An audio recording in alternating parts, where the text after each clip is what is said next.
हिंदवी स्वराज्याचे सरसंस्थापक छत्रपती शिवरायांना मानाचा मुजरा करतो। भारतीय राज्यघटनेचे शिल्पकार भारतरत्न डॉक्टर बाबासाहेब आंबेडकर यांना मानवंदना अर्पित करतो आणि आजच्या नायगाव बीडीडी चाळ पुनर्विकास प्रकल्पाच्या चाव्या वाटण्याच्या कार्यक्रमाला मंचावर उपस्थित असलेले राज्याचे लोकप्रिय उपमुख्यमंत्री माननीय एकनाथराव शिंदेजी, राज्याच्या पहिला महिला उपमुख्यमंत्री माननीय सुनेत्राताई पवार, श्रीराम शिंदेजी, राहुल नार्वेकरजी, मंगलप्रभात लोढाजी, राज्याचे आयटी आणि सांस्कृतिक कार्यमंत्री आशिष शेलारजी, उपसभापती डॉक्टर नीलमताई गोरे, राज्यमंत्री डॉक्टर पंकज भोयर, मनीषाताई कायंदे, महापौर रितुताई तावडे, श्री सदा सरवणकर, श्रीमती चित्राताई वाघ, 9 वेळा निवडून आलेले विक्रमवीर आमदार कालिदास कोळंबकरजी, श्री राजू वाघमारेजी, असीम गुप्ताजी, संजीव जयस्वालजी, मिलिंद बोरीकरजी, मिलिंद शंभरकरजी, मंचावरील सर्व मान्यवर आणि या ठिकाणी उपस्थित सर्व भगिनी आणि बंधूंनो, शिंदेसाहेब, आपण बीडीडी चाळीच्या पुनर्विकासाकरता इतके प्रयत्न केले, आज चाव्या वाटतोय, पण सर्वात जास्त टाळ्या मात्र कालिदासजींना मिळाल्या। 9 वेळा निवडून येण्याचं हे गमक आहे, जो हा विश्वास त्यांनी कमवलेला आहे लोकांचा, त्यामुळे खऱ्या अर्थानं ते 9 वेळा आले आणि त्यांचा पंतप्रधानांनी देखील विक्रमवीर म्हणून सन्मान केलेला आहे। असे आमचे कालिदासजी सातत्याने जनतेचे, पोलिसांचे प्रश्न मांडत असतात। आज मला अतिशय आनंद आहे की नायगावच्या बीडीडी चाळीच्या चाव्यांचं वितरण आपण या ठिकाणी केलेलं आहे आणि विशेषतः आपल्याला कल्पना आहे की बीडीडी चाळीचा पुनर्विकास हा राज्यामध्ये जवळपास गेले 40 वर्ष गाजणारा मुंबईतला एक विषय होता। ज्यावेळी मुख्यमंत्री म्हणून मी 2014च्या शेवटी शपथ घेतली आणि मुंबईतल्या महत्त्वाचे प्रश्न सोडवण्याचा प्रयत्न आम्ही सुरू केला, त्यावेळी बीडीडीच्या पुनर्विकासाचा प्रश्न बघितल्यानंतर त्याचा अभ्यास केल्यावर लक्षात आलं की या प्रकल्पातल्या अडचणी काय आहेत, तर खूप जुन्या बिल्डिंग्ज आहेत, खूप वेगवेगळ्या प्रकारच्या अडचणी आहेत आणि प्रत्येक वेळी कोणीतरी नवीन बिल्डर त्या ठिकाणी एक प्रपोजल तयार करतो आणि मग ते जे प्रपोजल आहे त्या प्रपोजलवर चर्चा होते, मंथन होतं, चिंतन होतं। ते चिंतन होतपर्यंत दुसरा कोणीतरी बिल्डर येतो, तो जुनं कसं चुकीचं आहे, नवीन माझं कसं चांगलं आहे सांगतो, अर्धे लोक याच्या बाजूने, अर्धे लोक त्याच्या बाजूने, असं करता करता ते स्वप्न 30-35 वर्ष पुनर्विकासाचं काही पूर्ण होत नव्हतं आणि म्हणून मग मी हा निर्णय केला की या ठिकाणी जर बिल्डरांच्या भरोशावर हे करायचं असेल तर डिफिकल्ट प्रकल्प आहे। लोकांना त्या ठिकाणी ट्रान्झिटची घरं द्यायची असतील तर तो प्रश्न असेल, किंवा किराया द्यायचा असेल तर लोकांचा बिल्डरवर विश्वास नाही। त्यामुळे जोपर्यंत शासन स्वतः हा प्रकल्प हातामध्ये घेत नाही तोपर्यंत हा प्रकल्प पूर्ण होणं काही शक्य नाही आणि म्हणून त्यावेळी मी म्हाडाला बोलून सांगितलं की आता हा प्रकल्प बिल्डर करणार नाही, हा प्रकल्प शासन करेल आणि बिल्डर म्हणून म्हाडा स्वतः त्या ठिकाणी काम करेल आणि तो निर्णय आपण केला। अनेक लोकांनी त्याला विरोध देखील केला, काही हितसंबंध असलेले लोक होते, त्यांनी लोकांना त्या ठिकाणी त्याच्या विरुद्ध पेटवण्याचा प्रयत्न देखील केला, पण मला असं वाटतं की बीडीडी चाळीच्या नागरिकांनी शासनावर विश्वास ठेवला आणि त्यानंतर ह्या प्रकल्पाची अतिशय सुंदर अशा प्रकारची आखणी आपण केली आणि आखणी केल्यानंतर म्हाडाला मी दुसरं सांगितलं की हे काम जर आपल्याला करायचं असेल तर आपल्याला जे काही देशातले उत्तम अशा प्रकारचे या ठिकाणी बांधकाम कंपन्या आहेत त्यांनाच याच्यामध्ये आपण आणलं पाहिजे आणि मग L&T सारखी कंपनी, टाटा सारख्या कंपन्या, ज्या देशातल्या सर्वोत्तम कंपन्या आहेत त्यांनाच या ठिकाणी आपण क्वालिफाय करू शकू, असे स्ट्रिक्ट नॉर्म्स आपण त्या ठिकाणी टाकले आणि त्यातनं अतिशय उत्तम अशा प्रकारच्या L&T सारखी कंपनी, आज हे तर नायगावचं L&Tनी काम केलेलं आहे आणि या कंपन्या त्या ठिकाणी कामाला आल्या, त्या कामाची सुरुवात झाली। नंतर काय काय अडचणी आल्यात आपल्याला शिंदे साहेबांनी सांगितलं, पण पुन्हा आपलं सरकार आल्यानंतर शिंदे साहेबांच्या नेतृत्वात त्या सगळ्या अडचणी ज्या काही होत्या त्या आम्ही दूर केल्या. याला अतिशय वेगानं त्या ठिकाणी आम्ही वेग दिला आणि मला आनंद आहे की पहिल्या टप्प्यामध्ये आपण वरळीच्या, आता दुसऱ्या टप्प्यामध्ये नायगावच्या आणि आता मला असं वाटतं वर्षातनं 2 वेळा तरी आपण या ठिकाणी अशा प्रकारचा चाव्या वाटपांचा कार्यक्रम करू. कारण आपण चाव्या जर वाटल्या नाही तर कालिदासजी आपल्या डोक्याला चावा घेत असतात. ते चावाच घेतात डोक्याचा आणि ताबाही घेतात. त्याच्यामुळे मला असं वाटतं की हे अत्यंत महत्वाचं आहे की वेगानं हे सगळं काम झालं पाहिजे. शेवटी जशी जशी जागा मिळते, काही जागा होती ती आपण वापरली, काही ठिकाणी आपल्याला जुन्या चाळी तोडून मग त्या ठिकाणी बिल्डिंग बनवायच्या आहेत. त्यामुळे ते जागेच्या अभावामुळे त्याला थोडा उशीर लागतोय. पण आता आपण हे ठरवलंय की 2029 पर्यंत 100% सगळ्या घरांच्या चाव्या या आपल्याला त्या ठिकाणी द्यायच्या आहेत. आणि म्हणून मी आमच्या म्हाडाचे अधिकारी असतील आणि त्यासोबत आपले कॉन्ट्रॅक्टर्स असतील या सगळ्यांचं देखील अतिशय मनापासून अभिनंदन करतो की या सगळ्यांनी खूप चांगलं काम केलेलं आहे. आता नायगावचं आम्ही जाऊन बघू, चहा प्यायला येऊ तुमच्याकडे. पण आम्ही वरळीच्या जे आपले आहेत त्यांच्या घरी चहा प्यायला गेलो होतो. अतिशय उत्तम बांधकाम झालेलं आहे. L&Tनी तिथेही बांधकाम केलं, अतिशय सुंदर केलेलं आहे. म्हणजे कुठल्याही खासगी बिल्डरला लाजवेल अशा पद्धतीचं बांधकाम हे या सगळ्या पुनर्विकासाचं झालेलं आहे. सगळ्या प्रकारच्या अम्युनिटीज या त्या ठिकाणी देण्याचा प्रयत्न आपण केलाय. हे खरं आहे की आपण वरळीला एकास एक पार्किंग देऊ शकलो, पण नायगावला लोकांची मागणी आहे. इथे 2 लोकांना 1 पार्किंग मिळालेलं आहे. पण अलीकडच्या काळामध्ये या गोष्टी अडचणीच्या होतात आणि म्हणून त्याचं सोल्युशन काय आहे. आता इंजिनिअरिंग सोल्युशन काढण्यात थोडा त्रास आम्हाला असा होतोय की इथे अंडरग्राऊंड पार्किंग असल्यामुळे जागेची कमतरता आहे. पण काही ना काही सोल्युशन या संदर्भातलं हे आम्ही निश्चितपणे काढू. मी आणि शिंदे साहेब आम्ही दोघांनी आता चर्चा केली आणि निश्चितपणे त्याही संदर्भातलं जे काही सोल्युशन आहे ते सोल्युशन आपण काढू. आणि दुसरा अंबा माता मंदिराचा प्रश्न कालिदासजी आपण भवानी माता मंदिराचा आपण प्रश्न मांडलेला आहे. भवानी माता म्हटल्यानंतर तर छत्रपती शिवरायांचं कुलदैवत आहे ते आणि आमचंही आहे आणि आपल्या अख्ख्या महाराष्ट्राचं कुलदैवत आहे. त्यामुळे भवानी माता मंदिराकरता 900 चौरस फूट जागा त्या ठिकाणी देण्यात येईल आणि तात्काळ अतिशय सुंदर अशा प्रकारचं त्याचं बांधकाम हे आपण करू. आधीपेक्षाही उत्तम लोक केवळ ते मंदिर बघण्याकरता येतील अशा प्रकारचं बांधकाम हे त्या ठिकाणी आपण करू.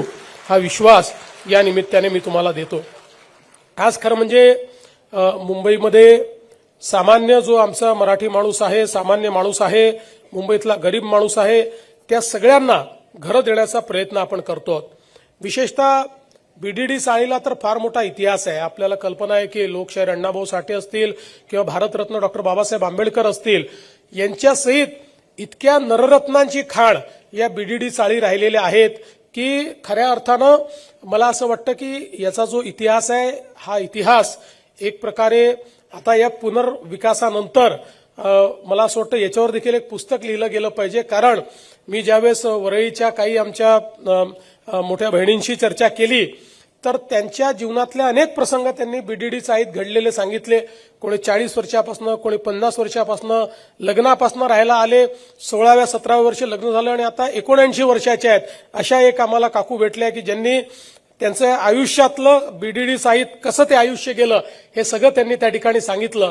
त्यामुळे मला असं वाटतं की जे अर्बन ट्रान्सफॉर्मेशन होत आहे या संदर्भातही निश्चितपणे लिहिलं गेलं पाहिजे. आणि आपण आता पुढे प्रयत्न करतोय.